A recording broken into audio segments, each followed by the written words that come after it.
Israel's Prime Minister Benjamin Netanyahu says the country is at war and will win after a surprise attack by the Palestinian militant group Hamas saw thousands of rockets launched into Israel from Gaza. Dozens of militants appear to have entered southern Israel. There is a state of emergency across the country. Let's have a look at what we know so far. These rocket attacks struck Tel Aviv and areas surrounding Gaza, the town of Ashkelon seeing several major explosions. News channels in Israel reporting 40 Israelis have been killed with 740 injured. Details of the Palestinian incursions are unclear, but gunmen have been reported in towns near the border with Gaza, and Israelis are being told they need to stay inside. There are also reports of a number of Israeli soldiers being taken captive by fighters. Hamas saying it has a big number of captives, and among them, Hamas says, is senior officers. Israel's military targeting Gaza very strongly in the past hour or so. At least 198 Palestinians confirmed dead there. Well, let's bring you some of that statement from Prime Minister Benjamin Netanyahu, who addressed the nation in a video statement that was released on social media. Citizens of Israel, we are at war, not an operation, not an escalation, a war. This morning, Hamas launched a murderous surprise attack against the state of Israel and its citizens. We've been at it since early morning. I convened the heads of the security service. First of all, I instructed to cleanse the settlements of the terrorists who had infiltrated. This operation is being carried out during these hours. At the same time, I ordered an extensive reserve mobilization and a retaliatory war with a strength and scope that the enemy had never known. The enemy will pay an unprecedented price. In the meantime, I call on all citizens of Israel to strictly obey the instructions of the army and the instructions of the Home Command. We are in a war and we win it. Benjamin Netanyahu there. Many pictures coming to us at the BBC and we're verifying them for you. This is a bulldozer destroying the border fence between Israel and Gaza.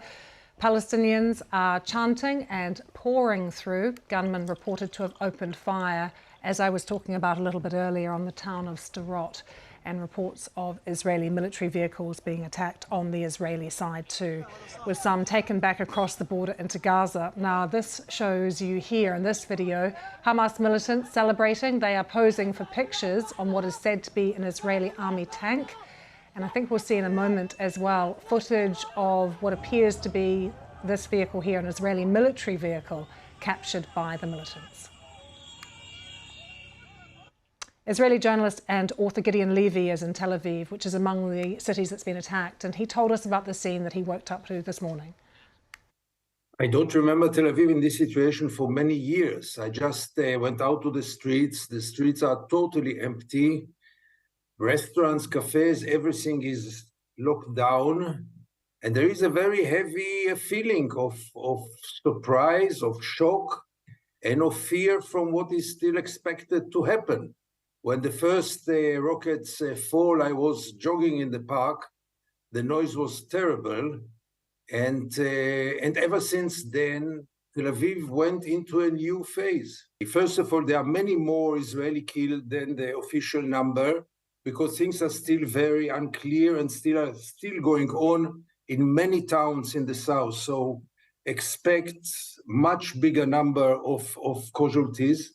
It's an inevitable result of months and maybe years of Israeli arrogance, of the feeling that Israel can do whatever it wants and will never be taken accountable and never pay any price for the pogroms of the settlers in the West Bank, backed and supported by the Israeli army, for the arrests, for the attacks, for the killings of innocent civilians in the West Bank, and also for violating the status quo in the Temple Mountain. I just got now a report that in Sukkot, this Sukkot, there were over 5,000 Jews going in a very provocative way to the Temple Mountain, and all those things are feeding the fire. And what is a surprise is the capability of Hamas, not their intentions, because nobody in Israel had foreseen that they have such impressive capabilities. In the south, there are still battles in certain towns and villages, settlements, over at least tens of Palestinian fighters who are inside Israel. and they have hostages. This is very, very delicate, this situation. In the same time, Hamas declared they have 35 captured. I don't know if this number is right, but if they kidnapped 35 Israelis into Gaza, it will be very hard for Israel to release them, and it will be very hard for Israel to attack Gaza now as long as 35 Israelis are in their hands. Again, I'm not sure about the figure, but this is what Hamas declares. So, and there are tens of Israeli air jets which are bombing Gaza, and soon we will know more. Now there is a lot of smoke about everything, and the full picture is not very clear right now. Access for journalists is quite limited now to those places, and we are quite depending on the messages of the army spokesperson, who is not always reliable in Israel. But there are also immediate questions. For example, most of the troops that should have been around Gaza were busy with the settler celebrations in the West Bank.